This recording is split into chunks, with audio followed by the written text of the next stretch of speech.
Hey y'all, what's up? It's your girl Sunray, and I just wanted to bring peace to someone's situation. You won't always have full understanding of what it is the Lord is having you do. What do I mean by that? Sometimes you will be very clear about where it is the Lord needs you to go and what He needs you to do.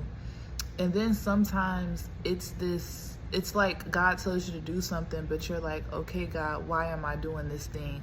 Or, Lord, you're sending me into this church. You're sending me into this place. You're sending me to go talk to this person. What am I even going to say? What's the point of this? We have to also learn that the Lord, He will fill our mouths with what it is that we need to speak. But also sometimes God just wants us to be in a room. He just wants us to be in a certain place. It's not up for us to always know and fully understand exactly what's going on, because wisdom tells us that silence is the greatest weapon, right? And so sometimes God just needs you in a space. He just needs you to be present to shift an atmosphere. He just needs you to move to a certain region at first, just because He needs you to move there. I know we talk about there's always this assuredness. A lot of this journey with God is a lot of uncertainty and unassuredness. You don't know what's going on. But one thing I can say to you is that the Lord will always keep you, okay? And that there are times when He will reveal to you why you're doing what you're doing. But for those people that find themselves in a place of uncertainty and you've been asking God, Lord, I don't understand why I'm doing what I'm doing. I don't know what this is. Hold on a little while longer, because as you continue to do the will of the Lord and do what it is He's calling you to do, the revelation will come, okay? Do not stop doing what you're doing simply because you don't understand why you're doing it.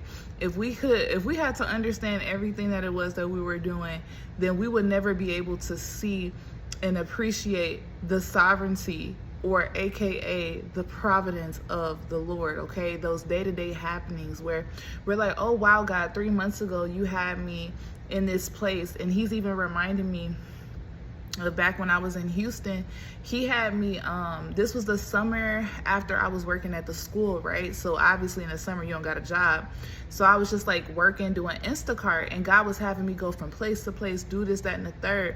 But literally by me doing Instacart, I began to notice how over the last few months since I had first arrived to Houston, God had me in the same area. Like literally, I was in the area that I was going to be living in before I was even living there. But even as I was living there, I did not realize it until I did the Instacart job. I didn't understand.